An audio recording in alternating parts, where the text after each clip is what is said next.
The $600 weekly unemployment benefits were generous, but are now on their way out. Congress has a new plan for the future. Republicans have no interest in extending the massive payments delivered by the CARES Act in late March. This act was used to maintain a solid family income during the initial states of the coronavirus. During the pandemic, millions of people lost their jobs. But the subsidy came at a huge cost, as the national debt has risen to unprecedented levels and some experts expect it to cause massive inflation as the US dollar loses its value. The subsidy, which comes on top of typical state aid, will end after July absent congressional intervention. Senate Majority Leader Mitch McConnell, RKY, recently said an extension of the $600 payments wouldn't be in the next coronavirus relief package that senators will consider starting next week. But why have many Republicans expressed a dislike for the current policy? The answer comes down to its generosity. Lawmakers intended the $600 a week supplement to fully replace lost wages for the average American. In other words, someone who lost a job would be made whole. When combined with state benefits, the extra pay, funded by the federal government, gives the average person just shy of $1,000 a week. There are currently about 32 million people collecting unemployment benefits, according to the Labor Department. Around two-thirds of workers eligible for unemployment insurance can get benefits that exceed prior earnings, according to a University of Chicago paper published in May. A fifth could at least double their lost wages. That dynamic offers a disincentive to return to work and could dampen the economic rebound, opponents contend. In normal times, state unemployment systems replace far less, a third of prior pay for the average person, according to a W.E.F. John Institute for Employment Research paper published in January. We should never pay people not to work, Senator John Cornyn, Republican Texas, said last month during an unemployment hearing. We should try to help people get back to work. A substantial rebound in job gains over May and June, about 7.5 million total, emboldened Republicans to call for an end to the $600 weekly subsidy, and instead promote laid-off workers to get back to work. Some have proposed a cash bonus for those who find jobs, as a replacement for the weekly supplement.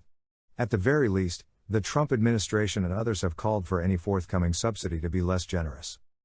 Americans can assume it'll be no more than 100% of lost wages, Treasury Secretary Steven Mnuchin said of a new unemployment supplement. We won't be doing it in the same way, he told CNBC last week. We're in a dramatically different situation. Many businesses are open, Mnuchin said. Many businesses want to hire more people today. Some economists have called for a weekly supplement of no more than $400. But scrapping the $600 weekly aid doesn't align with reality, according to Democrats, who want to extend the $600 subsidy, and other proponents of the current policy. The $600 payments don't offer a disincentive to find work in the current labor market, which has been ravaged by the coronavirus-induced recession, they said.